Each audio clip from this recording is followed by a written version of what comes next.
Седмото коло од третата фудбалска лига Исток донесе големо очекувани резултати, а за одбележување е прекинот во Лозово, каде комшиското дерби помеѓу Работник и Овче поле не го дочека крајот.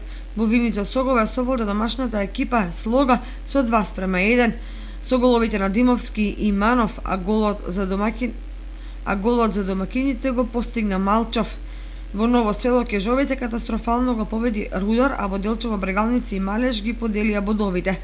Резултати: Слога 1934 Осогово 1:2, Кежовица Рудар 9:1, Брегалница Сениори Малеш 1:1, Работник Овчеполе прекината при резултат 1:0. Прва е екипата на Осогово со 18 бодови, пред Овчеполе со 13, Кежовица 11, Работник 9, Рудар 9, Брегалница Сениори 8, Малеш 7 и Слога 3 освоени бода.